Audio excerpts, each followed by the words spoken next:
Hey everyone! Welcome back to Delicious Cravings. Today, I'm so excited to share with you another delicious and creamy recipe that's perfect for any meal. Tawagin natin siyang tofu ala king. This dish is a healthier twist on a classic favorite, combining crispy tofu with a rich and creamy vegetable white sauce. Trust me, it's a crowd pleaser you don't want to miss. If you're ready to share some love in the kitchen, let's get started. And as you can see, here are all the ingredients you'll be needing for this simple recipe.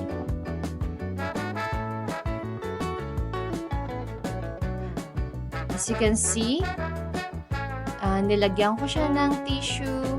I pat it dry para ma-release niya yung moisture niya. And then hinati ko siya into 2, making it 12 pieces. Now, ang ginawa ko dito, pinaghalo-halo ko lang lahat ng seasonings like paprika powder, onion, garlic powder, salt, and pepper. Halu-haluin lang natin siya. And then, make sure na lahat ay may lalagay sa tofu natin.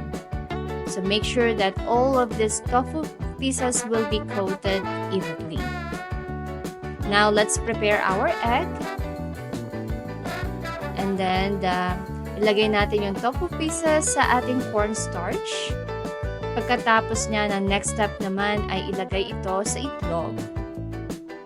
I-coat lang natin siya ng mabuti.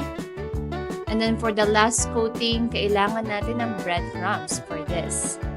Again, make sure lang natin na all sides are evenly coated. Pagkatapos niya, nang ilagay na natin siya sa lalagyan na pwede natin gamitin para ipaglutuan ng air fryer. Pwede rin naman siya i-prito but I prefer air fryer para, healthy siya, walang oil. And then, kailangan lang natin iset ng 190 degrees Celsius and then 8 minutes both sides. Let's cook our vegetables, our carrots, and the corn.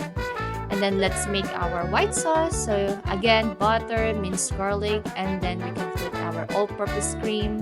And then, we can add the all-purpose flour.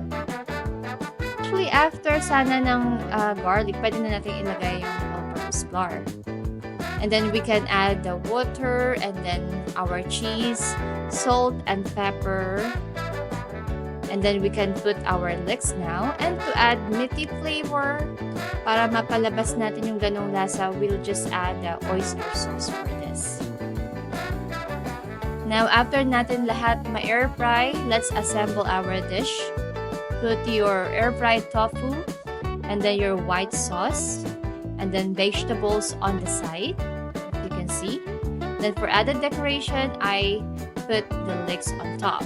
And there you have it, our creamy tofu a la king. I hope you give this recipe a try. If you enjoyed this video, don't forget to like, subscribe, and share the love. Let's spread positivity, no hate, just love. Happy cooking!